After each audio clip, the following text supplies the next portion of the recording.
Hey everybody, I picked another book for us today, and I picked this book because it's one of my favorite books. I really love to read it because it's a little bit different than what we kind of know. So, most of us have heard the story of the Three Little Pigs. This one's called The True Story of the Three Little Pigs. Let's see what it is.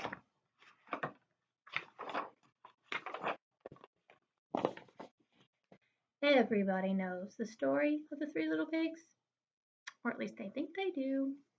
But I'll let you in on a little secret. Nobody knows the real story because nobody has ever heard my side of the story.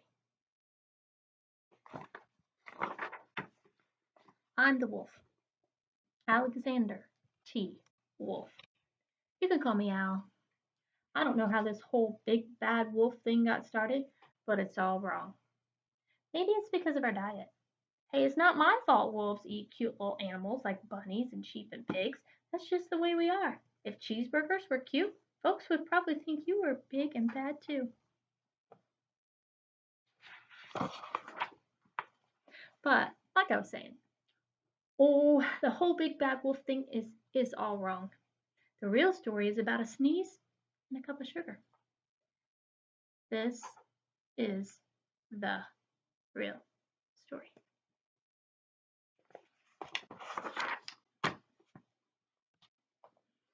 Way back in once upon a time, I was making a birthday cake for my dear old granny. I had a terrible sneezing cold. I ran out of sugar.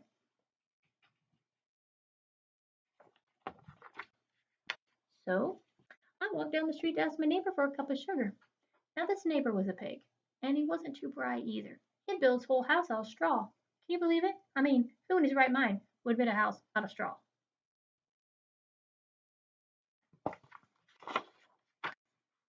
So of course, the minute I knocked on the door, it fell right in.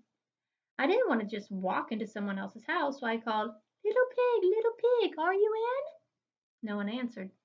I was just about to go home without the cup of sugar for my dear old granny's birthday cake.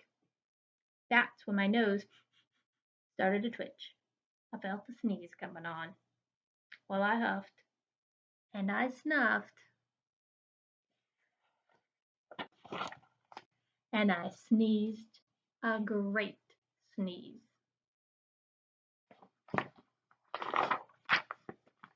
And you know what? That whole darn straw house fell right down. And right in the middle of the pile of straw was the first little pig, dead as a doornail. He had been home the whole time. It seemed like a shame to have leave a perfectly good ham dinner lying there in the straw, so I ate it up. Think of it as a big cheeseburger, just laying there.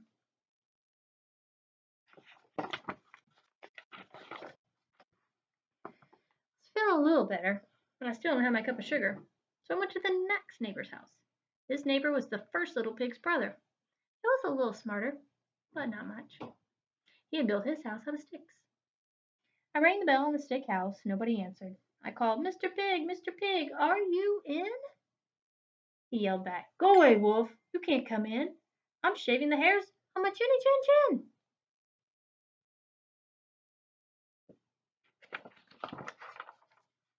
I had just grabbed the doorknob when I felt another sneeze coming on.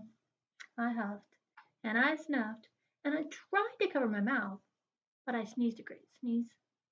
And you're not going to believe it, but this guy's house fell down just like his brother's. When the dust cleared, there was a second little pig, dead as a doornail. Wolf's honor.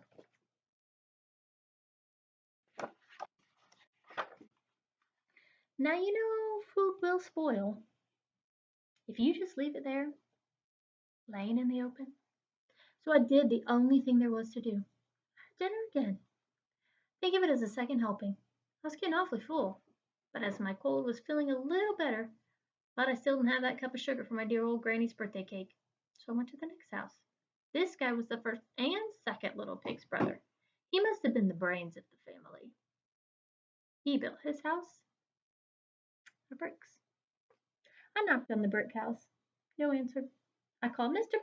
Pig, are you in? And do you know what that rude little porker answered? Get out of here, Wolf. Don't bother me again.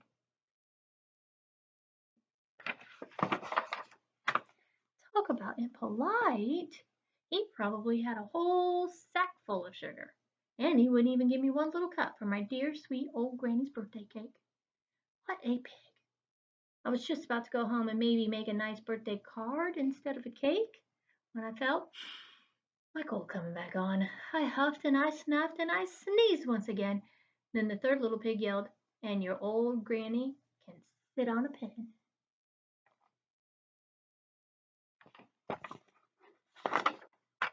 Now, I'm not usually like this. I'm a pretty calm fellow. But when somebody talks about my granny like that, I go a little crazy. When the cops drove up, of course, I was trying to break down the pig's door, and the whole time I was huffing and puffing and sneezing and making a real scene.